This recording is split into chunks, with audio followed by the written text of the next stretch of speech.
I mean, we've used media monitoring tools before. We were quite unhappy with how they operated. They were hard to try, hard to buy. They lacked a lot of data. A lot of mentions went missing. So it was essentially easier to find mentions about yourself with Google than with media monitoring tools that we used. They were super expensive.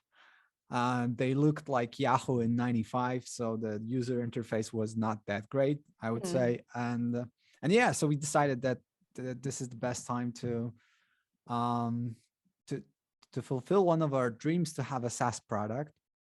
And we thought that even though the market for media monitoring was already like 10 to 15 years old when we launched our product, All right. we thought that we can solve this problem a little better than the other guys. So yeah, we decided to launch a beta version. We've started to work. First we worked on this project um, you know after work. I would say Mm. after another work. Then after a few months we decided to put everything on a single horse, and we've devoted ourselves to Brand24 for next year, essentially. And after a year, we've launched the commercial version. So we started to charge for the product, essentially. Gotcha. So just to fill us in a bit, you're Hmm? saying we, so Oh basically yeah, you me and and your, my three co-founders, I would all right. say. There's two co-founders I've been working with for 20 years Mm. almost right now. And we had also another co-founder, or actually like a developer that got some shares for helping us with the product. But yeah, he's co-founder as well, obviously. But yeah, but the right now, the two major co-founders, one of them is co-CEO at Mm. Brand24, and the other one is in our member of our board. So they're still So uh, you managed to uh, stick together. yeah. I mean, we've known each other since we've studied it with each other, software engineering, and then and then we decided to create the first Polish YouTube. Mm. Essentially, it went crazy. It became quite popular, and this was our breakthrough into pretty much the online business industry. And Right. after that, wanted to launch a SaaS product, and that this is where idea for Brand24 came from. Gotcha. So basically you were essentially using these um, brand monitoring tools for your Hmm. YouTube channel at that point, right? Or Yeah, for the mm. previous company, and Okay. this was Right. actually a site similar to YouTube in a way. So Mm. you could you could essentially host videos, images, whatever. It was we started this in 2005, so even before YouTube launched. So um, I know it sounds very obvious, like a very obvious idea today, but in 2005 we used to all anytime somebody wanted to share a silly video or a photo of exercises we have to make for one of the courses on the university, they had to attach it to email and send it by bulk to some email groups. And we thought that this is not an optimal way, so Mm. we launched our own, like a file hosting service with a pretty big emphasis on video. And yeah, we were 25 back then, and this was our breakthrough into the industry, I would say. Gotcha. Right. So you said you spent like the first year just building the product, Hmm. right? With your co-founders and also the developers who ultimately became, an early kind Right. of employee number one, you could say, right, in the company. So at that time you were pretty much bootstrapped, weren't you? Or did you Hmm. take some funding to basically sustain yourself throughout that time? No, we had to sustain ourselves for our first uh, 18 months. Mm. And this was the one of the toughest times in my life, because we had no income at the time. And my wife was we were expecting a baby. Oh, I had a wow. pretty big mortgage. I Super still have a stressful. mortgage, but Yeah. yeah, a lot of stress. Um, and yeah, I would love to say that, that it was that we had other offers, and but we've always believed in Brand24, and that this will be a blockbuster, but we had no other options. Mm. We had no other offers for work. I remember I was even looking for a job, um, because my family budget was not was missing a couple of thousands a month. So yeah, and I didn't get through some of the recruitments I was participating in. So out of lack due to lack of options, I I kept doing I kept working on Brand24. And luckily, once we started to charge for the access to the product, we had the 40 clients in the first month.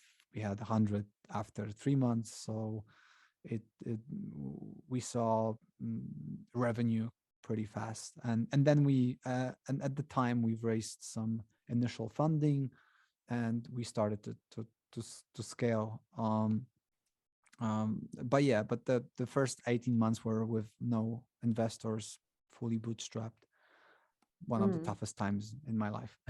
Sounds like it. So this is the question you actually always ask during your podcasts. I'm gonna steal it from you now. How did we get our first customers, right? Yeah, exactly. Because you mentioned you got, the first 40 in like the first month, and three Right. months you were at 100. So like probably some of our audience members are now a little envious, right? Because it Mm, sounds like that was so easy for you. Was that easy? Like, how did you get them?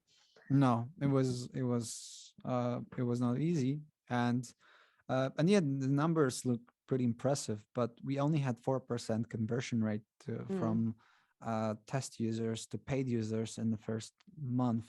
So the challenge here was not to get 40 customers, but to get pretty much like 2,000 beta testers. mhm. We've launched a private beta 3 months before commercial release, and um, we got 2,000 people to sign up. And the majority of the 2,000 leads we got were from uh, uh, oh, by the way, I think that we had 1,000 beta users from a popular site called Antiweb in Poland, Okay. and 1,000 with our original outbound efforts. And this is probably why I'm saying 4% conversion rate with 40 clients, because otherwise that would be a poor math from me. Anyway, the biggest challenge for me was to reach out to 1,000 people. And we used Facebook, LinkedIn, sometimes email, but mostly Facebook and and LinkedIn, because back in 2010 these were uh, the pretty unique channels to communicate with the clients. We keep looking for um, unique ways to communicate with clients, and these channels were unique by the time. They aren't very unique today, Mm, but but we saw mm, that yeah, that the conversion from our reach outs was pretty high. We And it was difficult work because or it was tough job because we essentially or I because I was running sales, if you will. And it was difficult because it was 1,000 personalized messages. So mm, this was no marketing automation. This was no email newsletter. This was pure me, um, uh, customizing 1,000 messages sent to to people. We've launched locally in Poland, so I was only reaching out to people from Poland, but we decided to personalize the messages pretty extensively. So typically this was like, "Hi Mark, congratulations on I don't know, getting promotion or getting promoted to PR manager at Coca-Cola Poland. I've stumbled upon a mention about your company. Here's the link. Would you like more mentions like this? We've just launched a private beta, and I would love your expertise or your feedback." Right? So we didn't ask for money. We had a huge personalization within the message because, obviously we had all this information about the promotion, obviously the name of the person, the company name. We've personalized this with giving some value up front by providing a single link to some valuable mention that most likely they were unaware of. And this way we've managed to get 1,000 beta users essentially. It took me like, I don't know, 2,000 or 3,000 messages to send. Again, some of them were from promotion on Antweb as a website, so this was like a bulk promotion. But again, this was a lot of personalized messages, and I feel like founders these days are not always aware of the sheer amount of numbers that you have to process, or sheer amount of leads you have to process to get sales, right? The 40 sales in the first month looks pretty cool, but again, if you compare it to thousands of messages that we had to send to get 1,000 leads in the first place, and then to convert 1,000 leads to 40 sales, that was pretty challenging. Right. Yeah. It totally resonates with me what you said about like how founders these days don't appreciate the effort you need to invest initially to get these like 1,000 qualified beta testers, for instance, because we all hear, maybe we're a bit spoiled by Twitter, because we all hear these build in public stories, like someone just launched on Product Hunt and they woke up with $10,000 in their account the next day, right? It doesn't happen. I don't believe it. Yeah. So I remember I listened to your podcast episodes about these reviews of the best and worst cold messages, right? That you got. Oh yeah, and that was it was fun. Yeah, but it by was the way, super I'm having so instructive. much fun doing the episodes when I review someone else's sales messages. Because as you mentioned, you provided value up front, right? So you showed your product, what your product can do for the potential tester, right? Up front. Yeah, the drug dealer Yeah, strategy. exactly. Gave them the mention for free. And then you only asked for the money when they wanted to come for more, bigger dose. Well, to be honest, we've asked about the money after 3 months of using the product. So we asked for the feedback up front. We gave them option to test. So there were a couple of things at play in my first message in 2010. First, it was obviously personalized. Second, this was exclusivity rule, because this was a private beta. We were not inviting everyone, and obviously people had no idea how many people got invites, if it's large number or not. I was not asking about for their money, so it was as little sales kind of message as possible. I was asking for feedback, and we still do that. We still follow these rules even today, and I try to provide value up front. And by providing the value up front, I was also pushing even more personalization towards the message, because every email was different. Every email had a different mention. So and I see so many mistakes these days by companies just trying to pitch their product based on some samples or some demo and it's all good. We do that as well. But if we can, and if we have the data, to push the personalization further, we definitely do that because it bumps up the conversion really well. Right. Yeah. So that makes me think, like, if I'm doing outreach for Userpilot, and by the way, I didn't even introduce myself because I was so, stressed about like sending you the Everybody knows wrong link. Amelia. Oh, right. Yeah, sure. Probably not. But yeah, so basically I'm a head of marketing at Userpilot currently, which is a product growth platform. It might be a nebulous term for some people still, right? What we do. So basically we help like build this onboarding and product adoption experiences, like different kinds of tooltips. Such an amazing product. Without I didn't get paid to say that. I really think Userpilot is an amazing product and so valuable. If I were not to run media marketing, I would be creating your competitor right now. Yeah.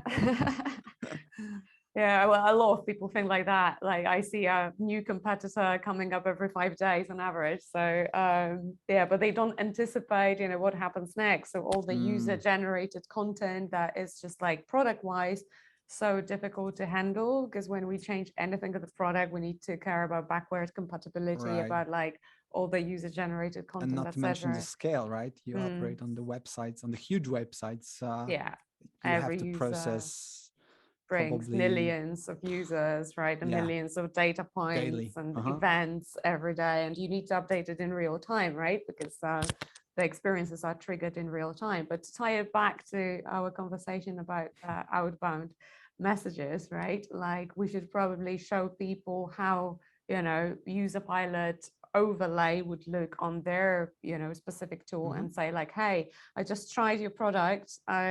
I think you're missing something in your onboarding, or maybe you would like to see, what Userpilot onboarding would be like.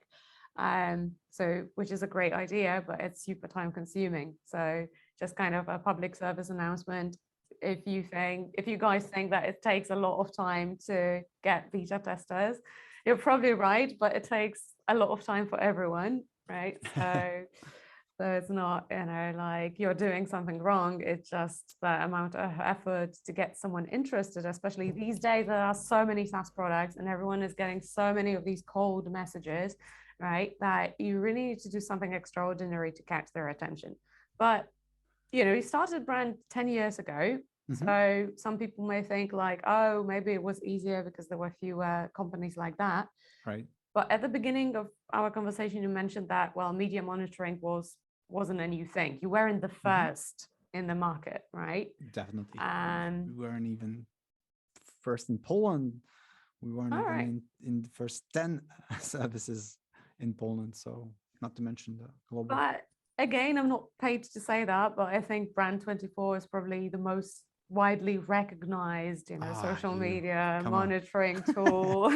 Appreciate it. Definitely in Poland, like from my perspective, in the world as well. So like, what made you stand out from the crowd?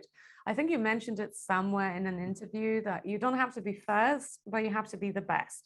Like what made you successful, and stand out from all these competitors? Probably a couple of things. Number one would be the best product. I thought that, we were by far the best product in media marketing space out there. That's the cool part about entering the market that's already 15 to 20 years old. The other companies have a lot of, technical debt or technology debt, and it's probably easier to stand out even with no money, as we were. So having a great product is probably the numero uno for me. But there are also a couple of other things like this high attention to customer success. And I know putting a lot of effort towards customer success feels like a cliche these days. Everybody's talking about how important it is to be customer centric, yada yada. But rarely any company gets my attention for actually doing this, right? So even though we all talk about customer service being such an important part of any business, I still see a lot of um, modules, a lot of practices that would suggest otherwise. For You know, instance? contact forms on multiple websites. We have uh, so many websites that claim that customer is the most important for them, have such a robust, you know, contact forms where you have to provide all the details, and it's so difficult to get in touch with some representative from the company. Same with you know, uh, different technologies, like still so many companies don't have a online chat on their website, which is super easy way to reach out to clients. So we were always trying to optimize. Like, optimization is our favorite word and our favorite activity within Brand24. We always look to improve um, the existing standards. And I know it sounds like a bullshit cliche from the corporate manual that, you know, we strive to excel in customer success or whatever. It's, you know, it, it sounds like something that would be printed on the poster in the corporate, but we literally every, you know, weekly status we have, we look for optimizations in customer journey, essentially. Um, so we want to make time to value shorter. We want to make time to reach our representative shorter. We want to, you know, obviously optimize the way how much quality data users can see and how quickly they can access the, the data. Um, how does the process of how does the onboarding process look like? How in even once you are a customer, how easy how easy it is to reach out to us? How we strive to anticipate client who will have problems and maybe then um, offer them a help even before they they reach out to us. That's the best solution. So and we do that within every space or every um, part of the customer journey. So both in terms of marketing, in terms of customer success, in terms of the product. And sometimes it's about you know, experience like personalization, like we really believe in personalization in in the human face. So we never send emails like you know, greetings at Brand24 team, whatever. Our every email has actual person in the footer, so, and the contact details, so you feel there's a person on the other side, and preferably with the face that you can match, that can help you at any point. We feel like this is important. The personalization that I mentioned. So we always look to use more data that we have about users, right? So we have really big amount of data. We've early on, we've invested in our own data warehouse. We collect information from all the analytics platforms like Heap Analytics, Google Analytics, Hotjar, our own CRM, CMS, everything in one place. And we crunch the data uh, to essentially look for optimizations and look for ways to maybe even anticipate some of the moves from the customers, and to optimize their onboarding experience. Plus, we use this data to personalize our communication. So not only we try to anticipate your need, but we once we do, we are like, you know, hi Mark, I thought that you might use help in terms of setting up additional keywords because we saw that something happened, right? So huge personalization based on the data, it helps to provide better experience, and a side effect, it helps with conversion rate to sales, obviously, because you know, clients feel like that, like we are, or I hope they feel like we want to provide value. First, we are not just, you know, hitting them with the same demos or samples we send to everyone, and we just, you know, want to push them to give the credit cards, the card details. What we want to do is we want to push them towards the value, towards the usage of our product, and then the sales is a pretty much side effect of them actually liking our product and using our product, just like it was at the early days, 2010 with the, or 2011 with the beta version that I mentioned. Once people like your product, once people use your product, the payment is just a formality. And this is why we focus on the usage, why we focus on the experience, and constantly optimize, constantly look for new tools as well. Just like Userpilot, right? I feel like the first companies that incorporated tools like Userpilot and started to first realize where their clients have some problems, challenges, and then using Userpilot or equivalent to walk them through a specific parts of the onboarding experience. The companies that did that, you know, could have won, or actually won the market. Even if they didn't have an amazing product, the experience could you know, could cover some of the product challenges. This is super interesting that you mentioned that, and we sort of set out from, you know, having the best product, but what you talked about mostly was the product experience, which is so much more than just the product. You mentioned customer success, you mentioned the onboarding experience, you mentioned the personalization, you mentioned the, you know, all the touch points with the different departments in your company, ranging from marketing through sales, through, you know, technical support. And, you know, I feel like this really strikes a chord, and I should like clip out this fragment from our interview and send it to, you know, all our prospects, like, preach. This is exactly also my experience. I was trialing not in fact trialing, I already converted because I was on 2 sales calls. The tools sounded amazing. They were, you know, in theory doing exactly what I wanted them to do. One was like on-demand webinar software, and another one was a sales automation platforms, like automating certain of the touch points, basically through in the outreach process. And they all sounded like, you know, great deals until I was actually using them.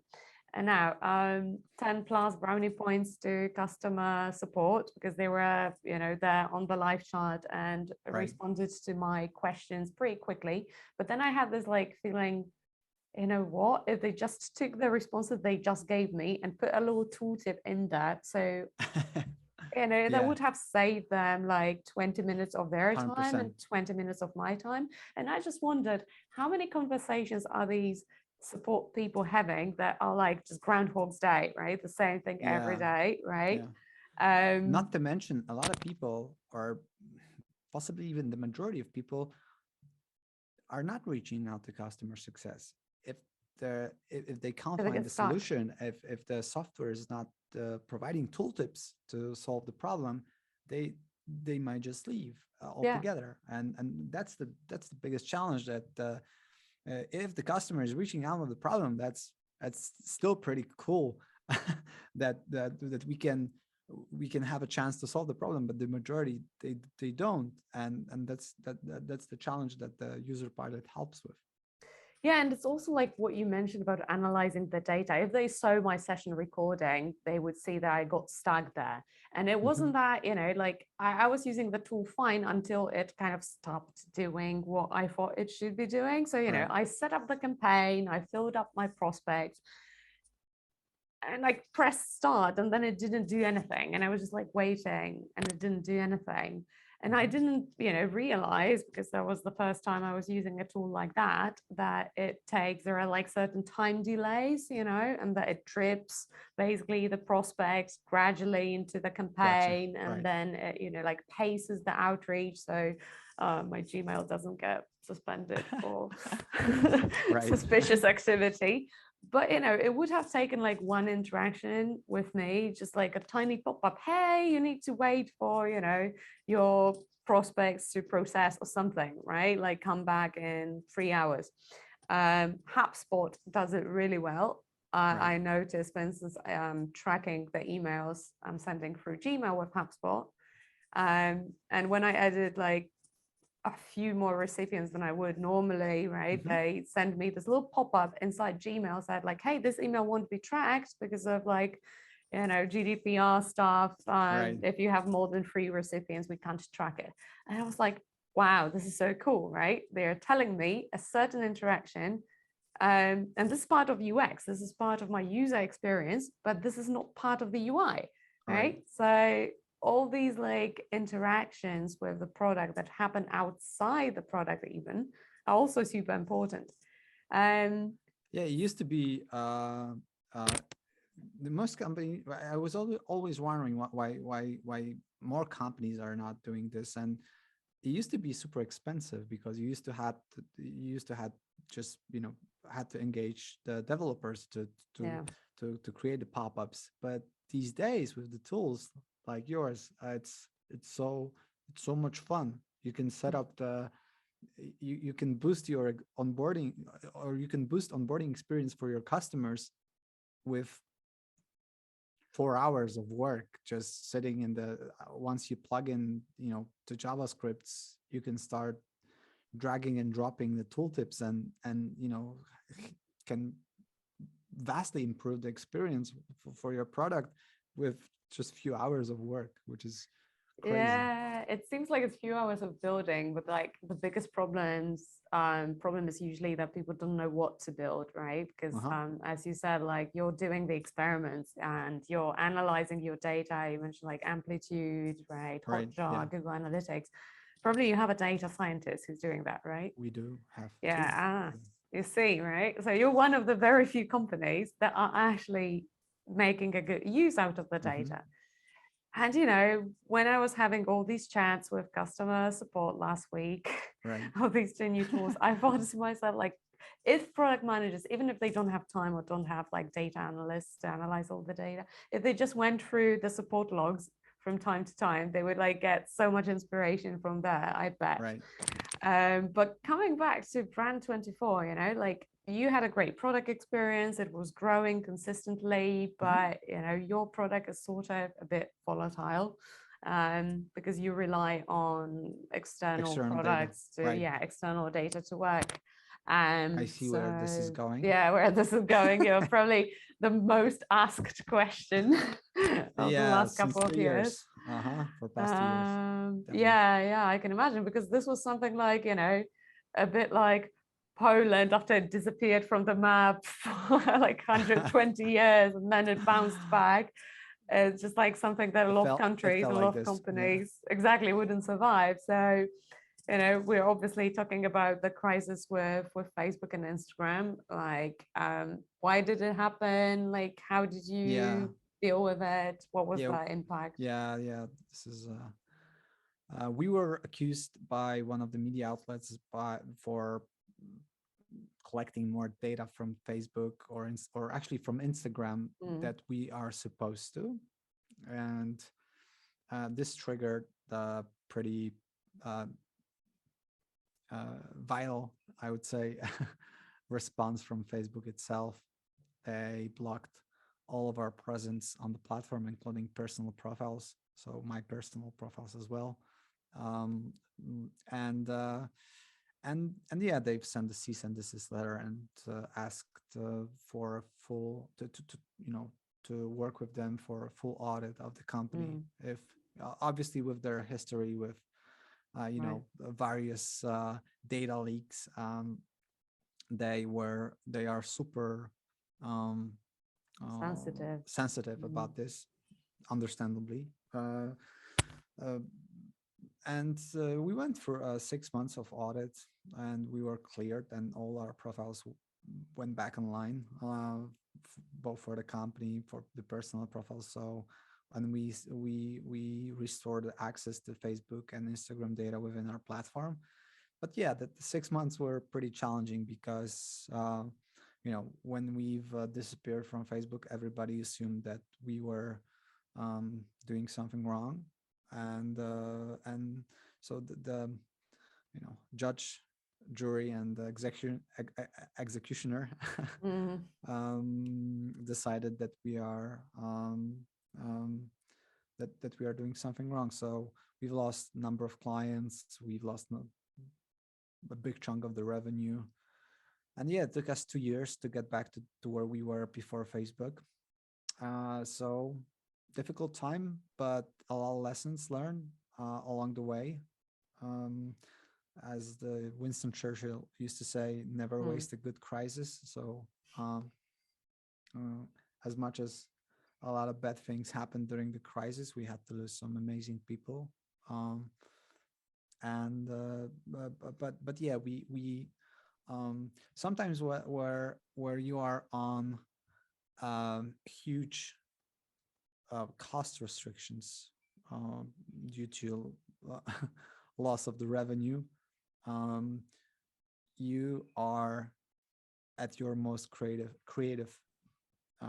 phase, because you you can't solve problems with money because you don't have money.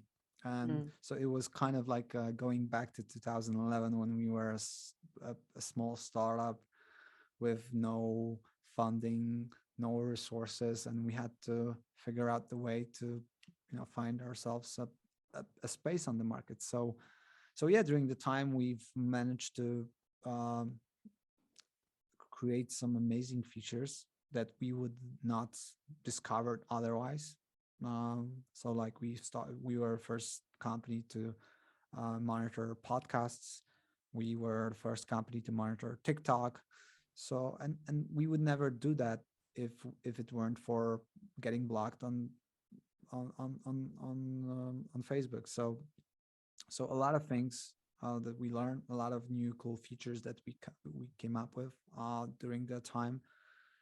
But yeah, all in all, difficult time, losing 30% of your MRR or so uh, within a couple of months. It's difficult. We also had um, the bank loan that we use as a company. We had the 1 million loan at the bank, and they've forfeited the agreement with us. Oh wow. Uh, so we had to not only we were losing money and we had to cut costs, but then we've lost the credit line essentially, and Right. we had to find a million uh, somewhere else for financing our operations. So along the way, as we are a publicly traded company, so we are publicly traded on the Warsaw Stock Exchange. This was a lot of moving parts with shareholders being unhappy, media, Mm. um, pretty much talking 24/7 about how Brand24 is a fuck up for getting blocked on Facebook. So yeah, a lot of moving parts, and obviously, lawyers, talking for lawyers with Facebook.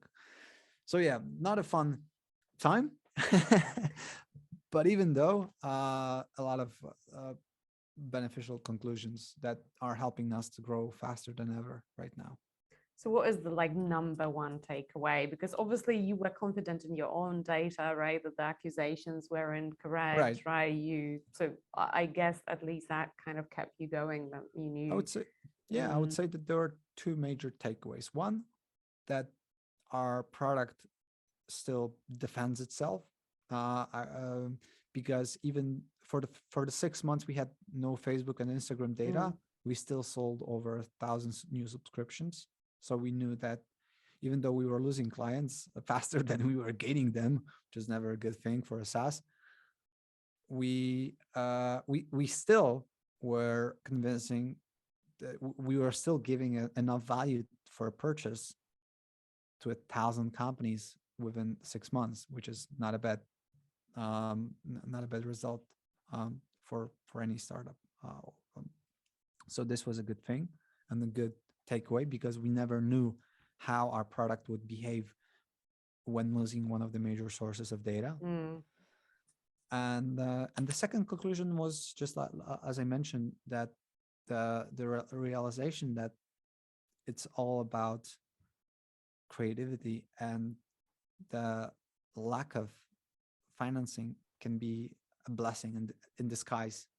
And this is probably why we are right now showing the profits, and we are not reinvesting all the profits back into growing faster, because we don't want to solve problems with money.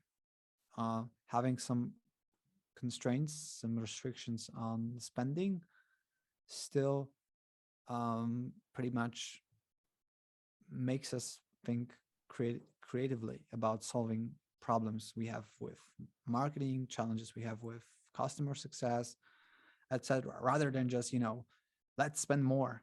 We want more clients. Let's just spend more on Google Ads. That's not the road we want to take. Wow, it's quite impressive to like hear your quite unorthodox approach, right? Because nowadays a lot of companies, you hear companies taking massive funding, like hundreds of millions, series, B, I have nothing series but respect C. for them. I mean, that's I know a couple of founders that are running businesses like this, super growth, super fast-paced financing. They close one round, they literally have one day off, and then start raising another one. Yeah. They start raising another one. I have nothing but respect. They, if you want to create, a unicorn, something spectacular that will be used all over the world, it's likely that that's the way to go. Possibly, to super growth, high competitiveness, whatever. But I feel like there's a lot of space for right now we are focused on Brand20 or on Brand24 becoming a global leader in media monitoring, and we want to be a leader across companies that turn brand mentions into actual insights, and it feels like we can be valued at hundreds of millions of dollars.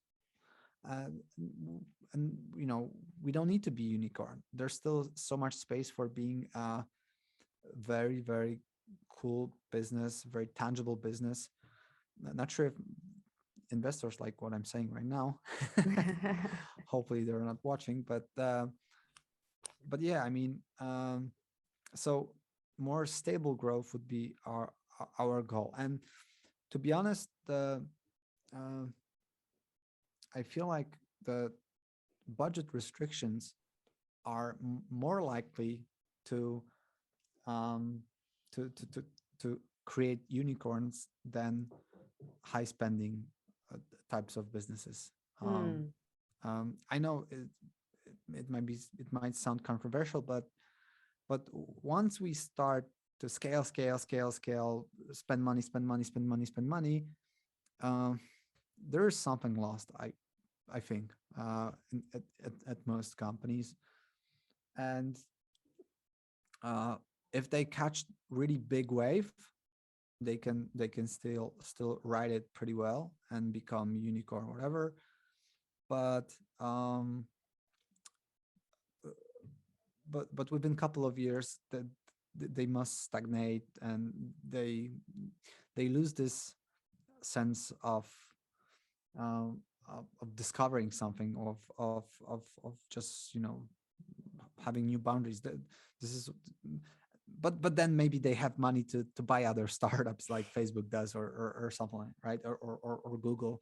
Yeah. So maybe I'm just talking It's shit. super interesting. It sounds like you have this mad scientist mindset, right? You like your data, you like, building a product that really drives value. And you had, the ultimate baptism of fire, right? That Right. you saw, like that there is diverse sources of value in your product. Right.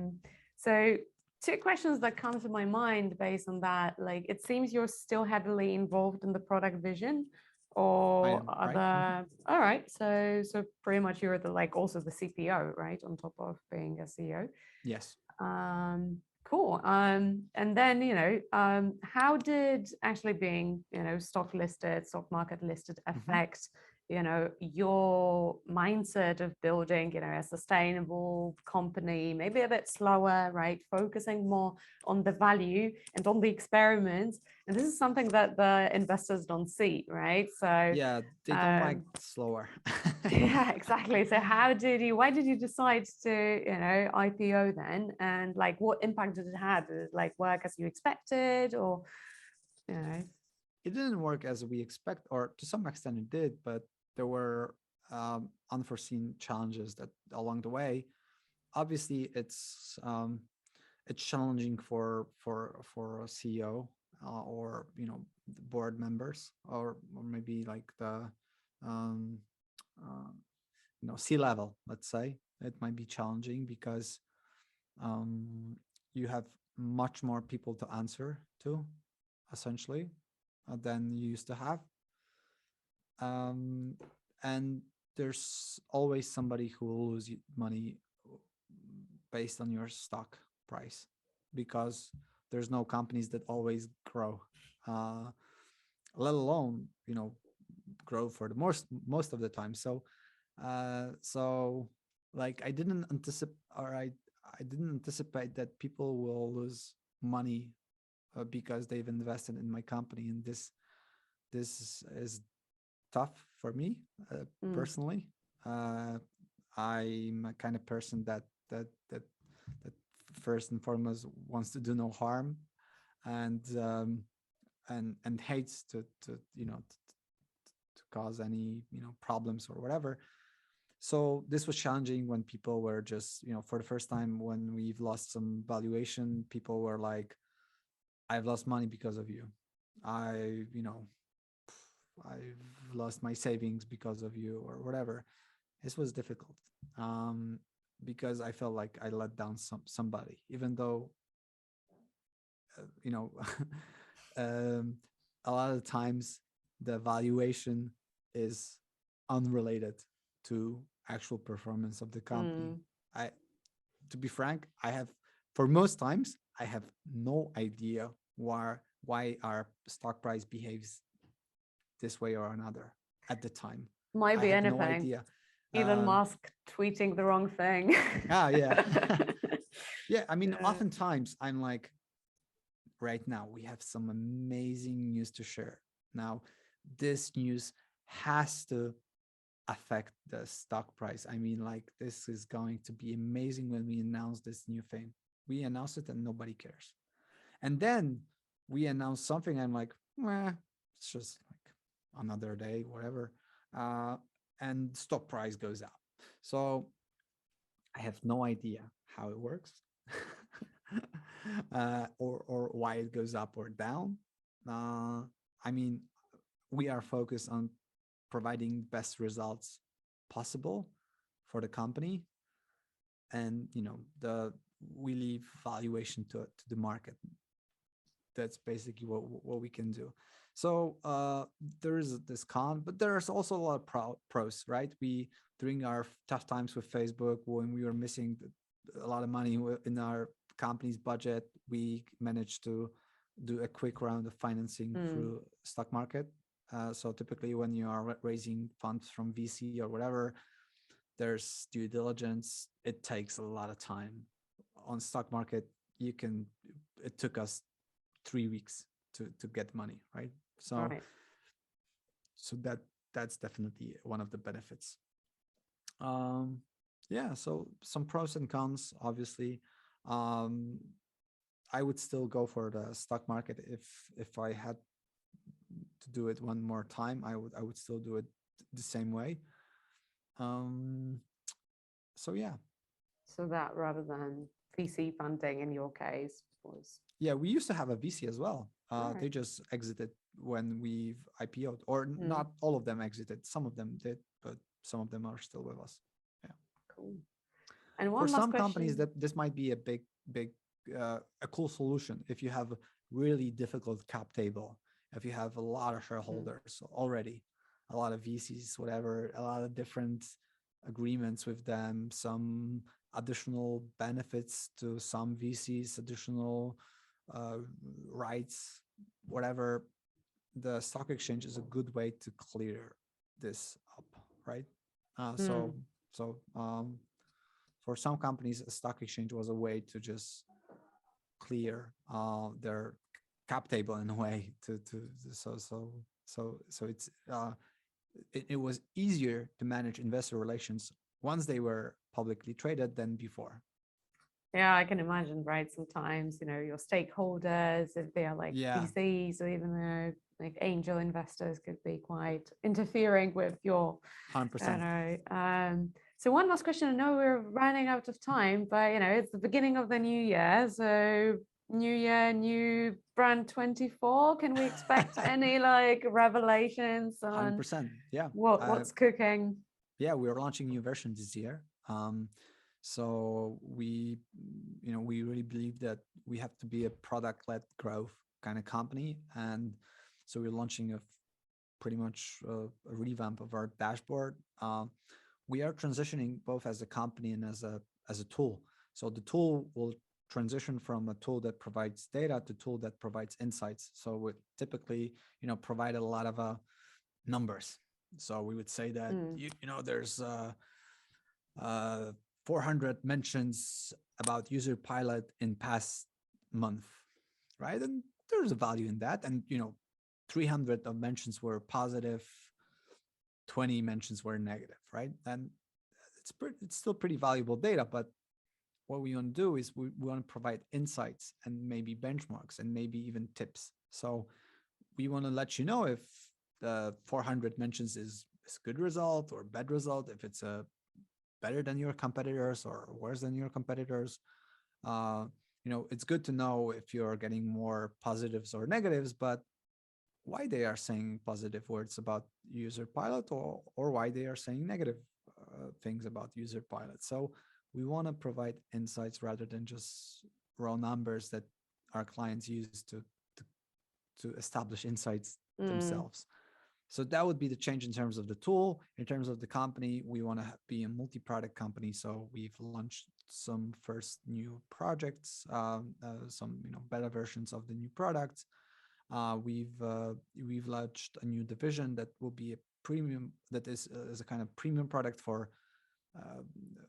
for clients that don't want to use Brand24, but they want to still use the value that media marketing brings. So whoever wants to uh, get reports, insights, get the value from the data we offer, uh, but they don't want to use the product itself because they lack time, we can do that for them with mm. our analyst team, and we can sell them the handcrafted reports, customized, etc. So we are moving towards premium market as well. And yeah, that's super exciting. That's honestly most exciting time I've ever remember within Brand24, because right now we have a budget, we have profits, we can afford to work with the best people out there. um and yeah, exciting times. Happy times ahead. Yeah, yeah. It totally seems like something I can, sign under because yeah, as we talked about product analytics, right? It's very difficult to actually, we have all the data, but then you need two analysts to make sense of the data and transform them into actionable insights that, say, the product marketing team or, you know, your marketing team can actually use, right? Yeah. So you can either do it in a product-led growth way, right? So by, say, leveraging AI and automating some of this feedback loop and insights, or for the premium sector, right? You have customers that will happily, you know, pay like $1,000, $2,000, $5,000 even Right. to just have it done well. Yeah, so sounds like an exciting Similar time. challenges. Exactly. 100%. Same for us. It's like, you know, how many customers have approached us and said like, oh, but could you actually build the onboarding for us? Yeah, I wish our CEO was listening to this, because he's like, no, we're a SaaS company, right? But yeah, I see more and more SaaS companies actually implement the service element on top of their, you know, software offering. I totally hear your CEO. Yeah. I was like this for 10 years, but it just You finally budged. the revenues and the margins that you can have with the premium product, they're so tempting to do, because and they actually give you a lot of then freedom to reinvest in the product itself. Absolutely. Plus they can be like a pretty much like a experimental version of your product. For the premium services, you can test your ideas, get feedback pretty fast, and then because essentially what we want to do with the premium reports, we want to offer some premium services that over time will be automated. So even though we are today, you know, using analysts to get these insights, once we know that some of the insights, some of the types of insights are valuable for our users, we want to use AI to generate insights like this in the future, automatically. So yeah, it's like some sort of a MVP for new products as well. Absolutely. Well, at first it must be a bit like a Flintstone car, right? That you may be startup. Yeah, exactly running some things manually in the back end, but this is where the learning comes from. So yeah, you know what actually to apply the AI to. This was brilliant. Thank you so much, Michał, for joining us today, and our awesome audience. Will be sending the recording to you so you can have a replay and like tap into this useful advice, especially on the outbound messaging. That's something for me. Yeah, and we'll be putting it on YouTube as well. So hopefully more people can get access to these cool insights. Thanks again. Thank you so much. Best of luck for your team. Likewise. Cheers. Have a good one. Bye bye.